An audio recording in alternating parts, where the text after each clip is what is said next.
근데 이직을 꽤 많이 하셨는데 혹시 이직 관련한 팁 있으신가요?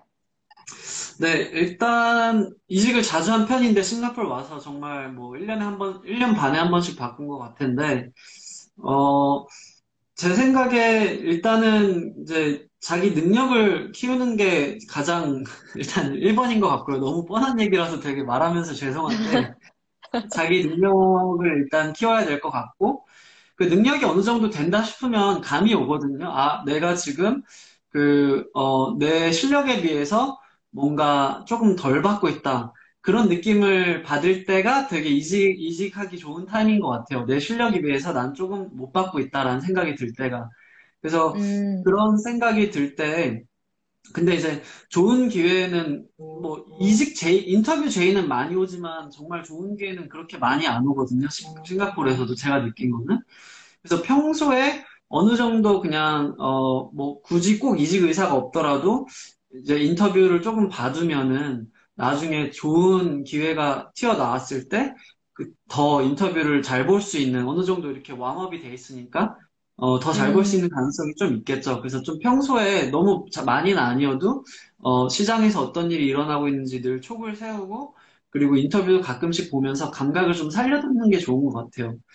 어, 그리고 마지막으로는 이제 이직하기로 마음을 먹었으면 오퍼는 무조건 한 개 이상은 받는 게 좋다고 생각을 하거든요. 그래서 오퍼가 한 개 이상 있을 때, 뭔가 마음의 안정도 되고, 그 마음의 안정이 옴으로써 그 양쪽 회사 협상을 할 때에도 굉장히 그 협상력이 세지거든요. 그래서 더 좋은 협상을 이끌어낼 수 있고, 네, 그래서 그 정도가 팁인 것 같아요.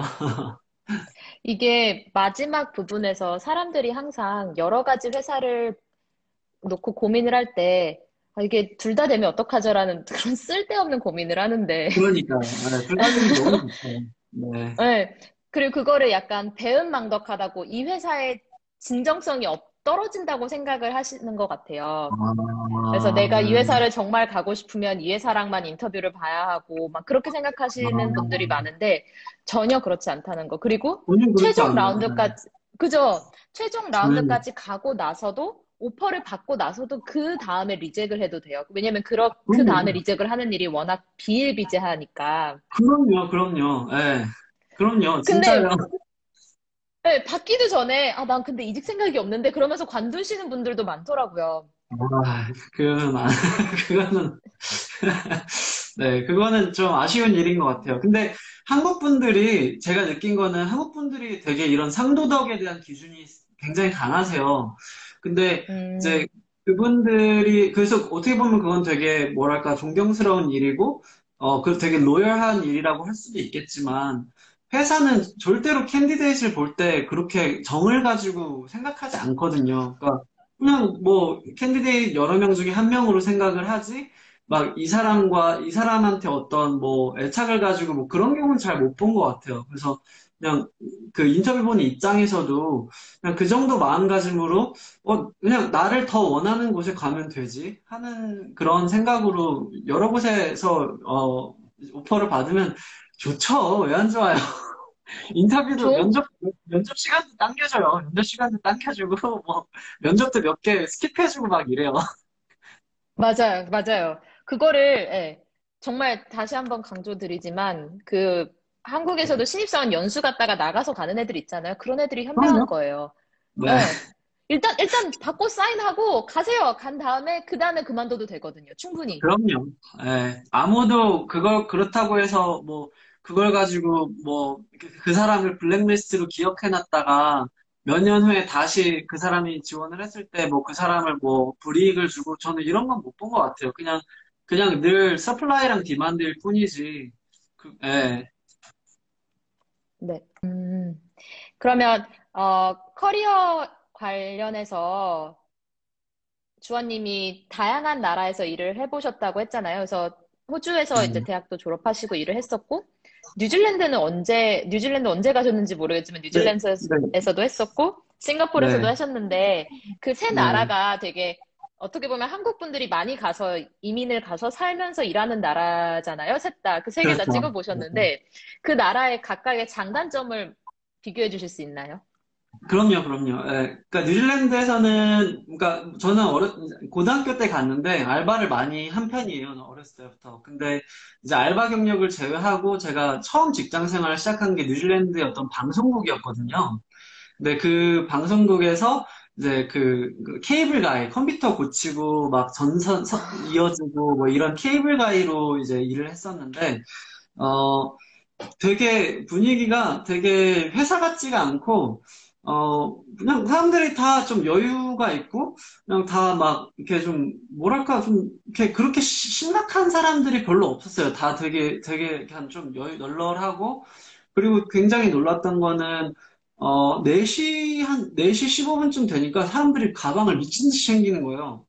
그래서, 뭐야 이게 이랬더니, 4시 반부터 이미 거의 다 퇴근 분위기가 이미 다 잡혀가지고, 이제 한 5시 되기 전에 거의 사무실이 완전히 텅 비더라고요. 그런 거가 어, 좀, 그러니까 그런 그러니까 저녁이 있는 삶은 확실히 뉴질랜드가 정말 좋은 것 같고요. 또 반면에 이제 뉴질랜드 직장 생활에서 제가 보기에 단점은 일단 좀 너무 커리어 오퍼튜니티가 너무 없어요. 시장이 작다 보니까 특히 저희 같은 음, 그런 파이낸스 엔지니어들한테는 정말 뭐 이 시장이 너무 작아버리니까 할 수 있는 게 그렇게 많지 않고 그리고 또 소득세도 높고 또 연봉도 싱가포르에 비해서 많이 짠 편이죠. 그래서 이제 그런 단점이 있는 것 같고 시드니는 제가 가서 이제 느끼기에 이제 저는 투자은행에만 있었으니까 좀, 이렇게 좀 제가 편견을 가지고 있을 수 있지만, 뉴질랜드에 비해서 훨씬 사람들이 더 일을 열심히 하고 많이 하는 편은 맞는데, 그것도 이제 싱가포르 와보니까 그것도 열심히 한 게 아니구나 싶긴 하더라고요. 그러니까 시드니의 장점은 이제 일을 막 그렇게 느슨하게 하지도 않고 너무 극단적으로 막 빡세게 하지도 않고 어느 정도의 워크 라이프 밸런스가 가능하면서 동시에 어느 정도 시장도 있고 그래서 커리어 오퍼튜니티도 어느 정도 있는 편이고 근데 이제 단점은 좀 첫 번째는 물가가 너무 비싸고 시드니 같은 경우에는 그리고 소득세가 장난 아니에요. 거의 뭐 현금 보너스 같은 어, 경우는 거의 절반 가까이 나라에서 일단 가져가요. 위드홀딩 텍스로. 어, 그리고 또 이제 개인적으로 좀 느꼈던 거는 호주 안에 있는 어떤 회사 안에서, 맥쿼리 뱅크 같은 호주에 있는 회사 안에서, 위로 계속 올라가려면은 좀 약간 백인인 게 더 유리하긴 하겠더라고요. 그런 좀 느꼈어요. 인종차별까지는 아닌데, 그냥 뭐, 한국에서 삼성 다니면 당연히 한국인이면 더 유리한 것 같은 그런 느낌? 음, 그리고 이제 싱가포르 와서 느낀 거는, 사람들이 다 정말 일을 열심히 하는구나. 그러니까 4시 반이면 이제 사람들이 퇴근할 준비가 아니라 잠깐 쉬면서 이제 세컨 하프를 준비하더라고요. 싱가포르 오니까. 뭐, 저녁은 어떻게 먹지, 뭐, 이런 고민하면서, 그래서 좀 이렇게, 굉장히 이제 빡세다고 많이 느꼈고, 처음 왔을 때부터, 첫 출근한 주부터 많이 이제 빡세다고 느꼈고, 근데 너무 커리어 오퍼튜니티가 너무 많은 거예요. 싱가포르에 오니까. 싱가포르에 와서, 음, 링크드인 프로파일을 내가 이제 한 달 있다가 싱가포르로 로케이션을 바꿨더니, 너무 연락이 많이 오는 거예요. 뭐 시드니에서는 뭐 리크루터들이 뭐 한 달에 한 번 연락 올까 말까 했다면은 싱가포르로 로케이션만 바꿨는데도 한 달에 막 몇 개씩 그렇게 리크루터들한테 연락이 오고 물론 그 리크루터들이 연락 온다고 해서 다 갈 수 있는 건 아니지만 이제 그 정도로 시장이 크더라고요. 그리고 근데 음, 뭐 그런 장점이 있는 반면에 단점은 또 뭔가 제가 이제 느끼기엔 좀 해고가 쉽고 그래서 좀 능력이 좀 떨어지거나 아니면 적성에 안 맞는 업무를 하고 있는 사람에 대한 톨러런스가 되게 낮더라고요. 그래서 이제 맞아. 어떻게 보면 좀 고용 노동성이 유연성은 높은데 안정성은 좀 낮은 것 같아요. 그래서 늘 좀 긴장을 하고 직장 생활을 해야 되는 건 있죠. 네. 음, 그쵸. 이게, 어쨌든 외국인을 뽑는다는 거는 이 사람이 와서 꼭 해야 되는 업무가 있기 때문인데, 만약에 그거를 하지 않는다면, 특히 외국인에 대해서는 훨씬 더 그, 굉장히 하시한 것 같아요. 고용이, 예, 되게 하시한 것 같아요. 네, 네, 많이 느꼈어요.